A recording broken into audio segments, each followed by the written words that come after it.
नाशिकच्या पंचवटीत jogging track असलेल्या Shrikrishna garden समोर साकारलाय 7 मजली देवीदास हाईट प्रकल्प। मग येताय ना आजच आपला फ्लॅट बुक करायला देवीदास हाईट्स मध्ये।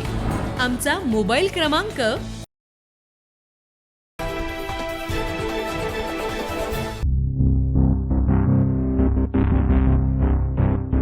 मास्टरमाइंड खरात याचा खेळ लवकरच उघड होणार आणि या तपासामध्ये अत्यंत धक्कादायक उलगडे समोर आले असून पोलिसांच्या जाळ्यात अजून कोण कोण अडकणार याची उत्सुकता सगळ्यांनाच लागलेली आहे। गुंगीच्या औषधांपासून आघोरी कृत्यांपर्यंत अनेक धक्कादायक बाबी तपासात समोर आल्या आहेत। तर पाहूया आजची सविस्तर बातमी।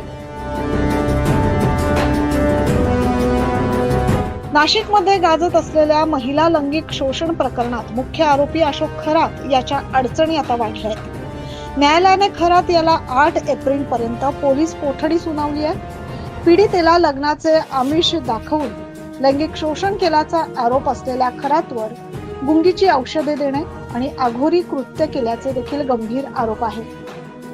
आज झालेल्या सुनावणीमध्ये सरकारी वकील शैलेंद्र बागडे यांनी न्यायालयात स्पष्ट केलं की आरोपी अत्यंत सराईत असून तो तपासात सहकार्य करत नाहीये। गुंगीची औषधे कुठून आणली तसेच आधार कार्डचा गैरवापर करून नेमकं कोणतं कट कारस्थान यानं रचलं याचा तपास करणं अत्यावश्यक असल्याचे त्यांनी सांगितलं। तसेच या प्रकरणात आणखी कोणाचा सहभाग आहे याचा शोध घेणंही तितकंच महत्वाचं असल्याचं न्यायालयाला सांगण्यात आलं। तर दुसरीकडे आरोपीचे वकील सचिन भाटे यांनी पोलीस कोठडीला विरोध करत पूर्वीच 14 दिवसांच्या कोठडीत सर्व तपास पूर्ण झाल्याचा दावा केला। तसेच FIR ची प्रत अद्याप मिळालेली नसल्याचं देखील त्यांनी नमूद केलंय। दरम्यान तपासी अधिकारी किरणकुमार सूर्यवंशी यांनी न्यायालयात सांगितलं की अनेक महिलांच्या तक्रारी समोर येत आहेत। आरोपीने आघोरी प्रकार केल्याचा देखील संशय आहे। त्या दिशेने सखोल तपासासाठी पोलीस कोठडी आवश्यक आहे। दोन्ही बाजूंचा युक्तिवाद केल्यानंतर न्यायालयाने खरातच्या पोलीस कोठडीत वाढ केली आहे। विशेष म्हणजे न्यायाधीशांनी विचारणा करूनही आरोपीने काहीही बोलण्यास नकार दिलाय। याबाबत पोलीस अधिकारी कुमार सूर्यवंशी यांनी अधिक माहिती दिली। सदरचा गुन्हा हा संवेदनशील आणि लैंगिक अपराधाचा आहे।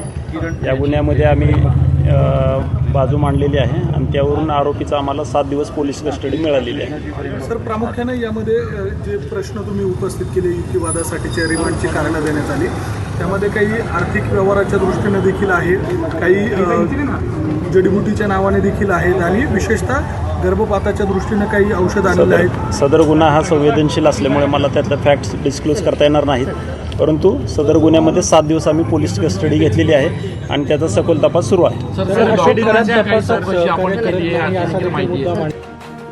आता 8 एप्रिल पर्यंतच्या पोलीस कोठडीत या प्रकरणात आणखी कोणते धक्कादायक खुलासे होत आहेत याकडे संपूर्ण देशाचं लक्ष लागलं आहे। Bureau report 9 news Maharashtra.